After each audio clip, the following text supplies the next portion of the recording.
So, hi, my name is Dean Morris, and Mark Edison invited me to talk about my experience in Space Camp in America. But before I start, I'd like to thank the Rotary Club for sponsoring my 4-day science experience at Kearney University next month. So thank you so much for that.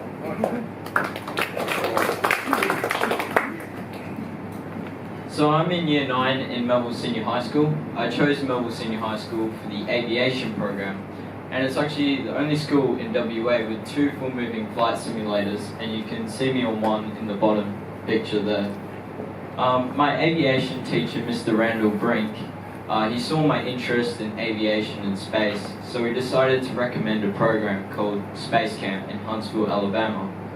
I did a bit of research and I saw there were scholarships available for it, so I applied for one, and I won a full scholarship to go to Space Camp in America. When I was going to America, Virgin Australia found out that I was flying with them, and they became super excited. They contacted me and they requested I boarded the aircraft 2 hours before anyone else, with the captain and his crew to do the pre-flight checks. It was really interesting as an aviation student because I could actually understand what they were talking about and actually participate in the pre-flight checks. Here I was putting coordinates into the aircraft's computer. I was even lucky enough to receive Virgin wings, pilot wings, and even captain rank slides, which means I outrank you all.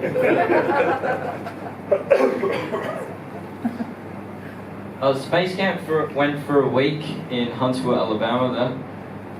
So I didn't want to go all the way to America just to spend a week there. So I spent a month crossing America, stopping at aviation and space points of interest.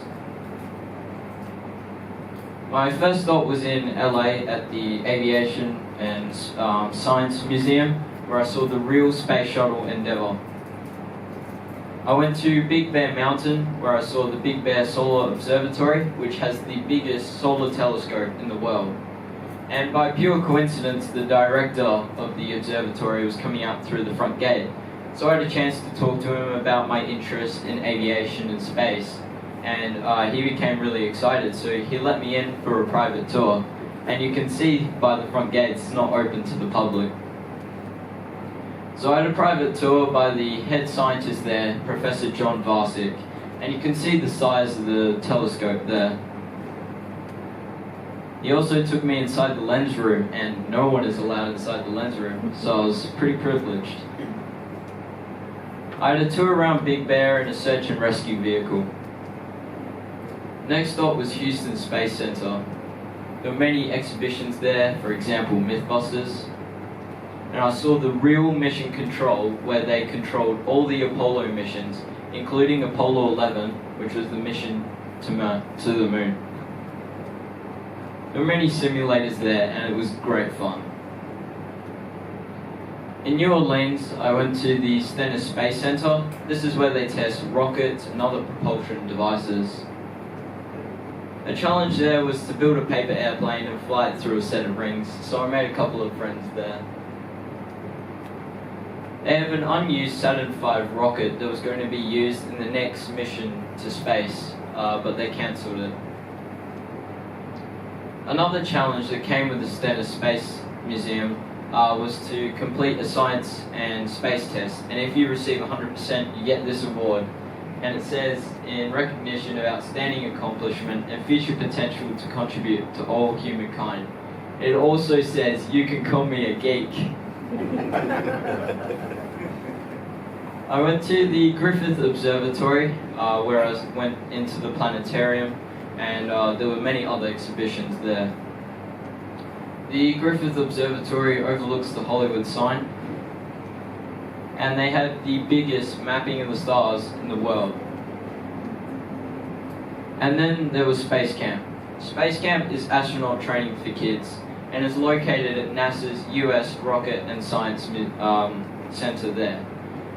It comprises of various team building exercises and mock missions, and it was great fun. This is our habitat, or where we slept. I had a top bunk overlooking the window. And each dorm had its own name, so mine was USS Lincoln. Like I said, there was various activities like Mars rock climbing, team building exercises, and I was even lucky enough to spend 4th of July at Space Camp. And the US Rocket Center there is the ground zero for the fireworks, so we had a perfect view. We built rockets in teams, and we even launched them. But it wasn't all fun and games, there was a bit of studying too. It wasn't rocket science. Oh wait, actually it was. We had mock missions, which consisted of the ISS, International Space Station, and mission control. So sometime in the mission there would be some sort of anomaly and we'd have to work as a team to resolve that problem. So in one mission I was the director of mission control, and in another I was the ISS commander. So you can tell I like leadership roles. We suited up in astronaut suits and we completed various challenges outside of the ISS. We also got to perform EVAs, or extravehicular activity, also known as spacewalks. The suits are quite heavy, they're hot and they restrict your movement, but they're also a lot of fun to be in. This simulates zero gravity, and we had to fix a control panel outside of the ISS. This was inside mission control, and you can see the different stations and computer screens for each role. You can see me as the director of mission control there. You can also see the screens which were used to monitor the mission. This is the 3-axis trainer, or the space tumble simulator. So it simulates you tumbling in space around all 3 axes. And by the look of my face, I look quite worried. This is me tumbling. You can imagine how sick I would have been. Well, actually, I didn't get sick at all, because on the 3-axis trainer, your stomach is the center of gravity. So while you're moving, nothing in your stomach is, which prevents you from being sick. This is the 1/6 gravity chair, which simulates 1/6 of the Earth's gravity or the Moon's gravity. It's a lot of fun to feel lightweight and bounce around, but it is quite hard to get a grip on the surface. We had various team building exercises, so we had to build pipe structures in a very, very deep water tank within a certain time period. This is my team, Team Ganymede, and you can see me there. Does anyone know what Ganymede is? It's a moon, yes. Yeah, you're close. Which planet? Well, it's one of Jupiter's moons. Then I had the graduation ceremony. So I received a certificate for graduating, a medal for winning my scholarship. I received team patch, but I also won the Commander's Cup, which is for the best leadership. I had the privilege of talking to astronaut Don Thomas. He's flown on Discovery and Columbia and has been to the ISS many times. So, what else did I do in the US?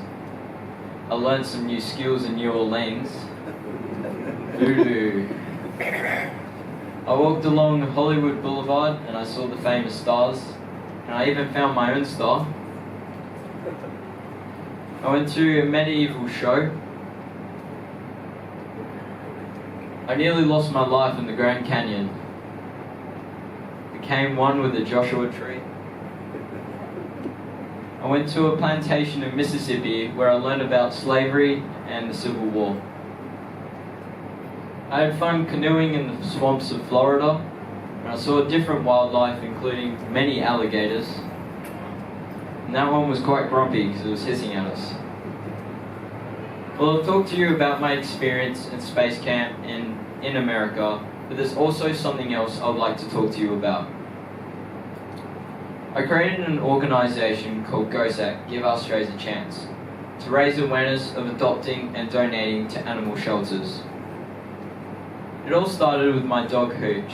He was in the pound, and one day my mum came across an ad online saying he was about to be euthanized that very day. We weren't even looking for a dog, we just wanted to save him. So we quickly went to the country pound and we found him in a small tight cage in a brick building. There was no light, no fresh air, and he was in horrible conditions. So I wanted to make a difference and I wanted to do something about this, so I started GOSAC.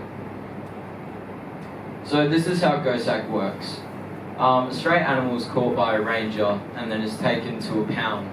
The animal is either euthanized or a rescue organisation comes to the pound and takes animals out so they're not being euthanized. GOSAC's role is to raise money and donations and help adopt out as many strays as we can for the rescue organisation so they can continue to take animals out of the pound so they're not being euthanized.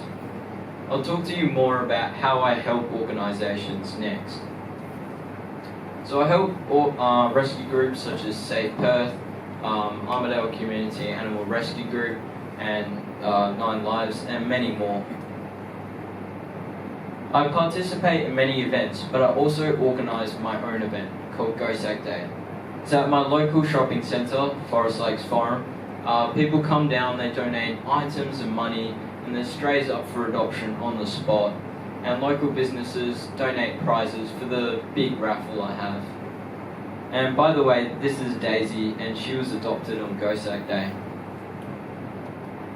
So who else is involved? So I approach local businesses asking them to donate a prize for my raffle. My friends go to their local school principals and talk at their school assemblies to raise awareness. Community is a major part of GOSAC because when I have a local event, such as the Kelmscott Show or GOSAC Day, people really spread the word and people from all around the city come just to participate with GOSAC. The media is also a great way of spreading the word and raising awareness. GOSAC has been on the media many times, Common News, The Examiner, West Australian, and even Today Tonight. I help organisations such as 9 Lives, Safe Perth, and many more. And I also talk to event organisers. For example, before my first GOSAC Day, I approached the Forest Lakes Forum and I asked if I could bring strays down for the day. It was a hard sell. You know, a kid coming to a shopping centre with animals, what could possibly go wrong? Well, after my first GOSAC Day, it was such a great success. The management was extremely happy and they were super impressed. So they asked me if I'd like to do it as an annual event. And this year's GOSAC Day 2017 has been the 4th time that I've run it. And I've even booked next year's GOSAC Day for the 12th of May, and you're all invited. So GOSAC has definitely been growing a lot. I participate in events such as De-Stress Day at the University of WA, Kelmscott Show, and some houses even put Christmas lights up to fundraise for GOSAC. So what has GOSAC achieved so far? I've raised around $9,000 in cash, tens of thousands of dollars in item donations, and dozens of cats and dogs and other strays have been rescued and found a loving home. But most importantly, I've raised awareness of rescuing. So what's next for me? Next year, I'll be going to a third world country to help out our remote communities. Can anyone guess where I'm going? Mongolia. Yes, I'm going to Mongolia. Next year, I'll be going to Mongolia for a month through World Challenge. The communities are so remote, so there's no roads or paths. So I'll be on horseback most of the time, which means I'll have to get some riding lessons this holidays, because I've never ridden a horse in my life, so wish me luck.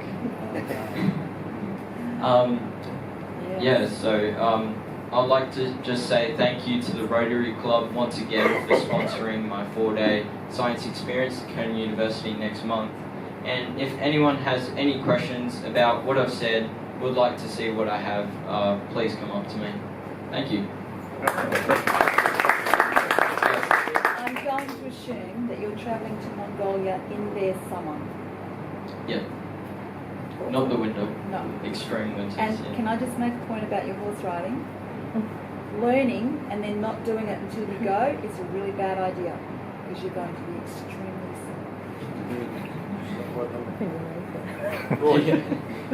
Yes. Do you like potatoes? Yeah, I don't mind potatoes. Well, my understanding from a couple of engineers I know that worked in Mongolia, the stable diet here in Mongolia is some form of potato that we're not used to, and that's the stable diet. Oh wow. Okay. Yeah. I don't, Make it deep fried, make chips out of it.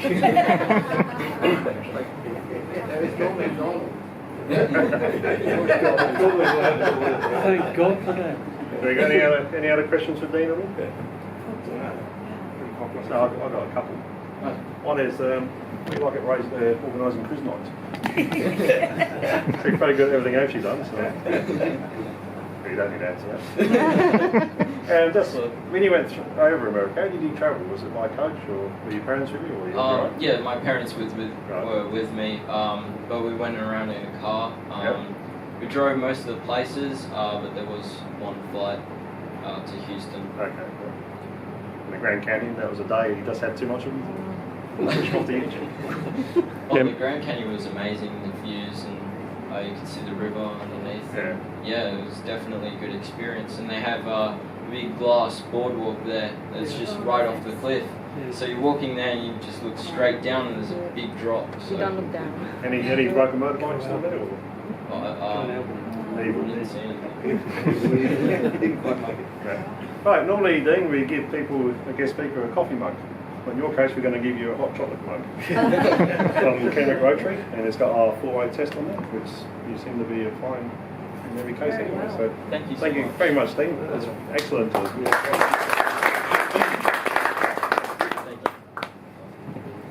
Right, now that's the end of the youth part of tonight.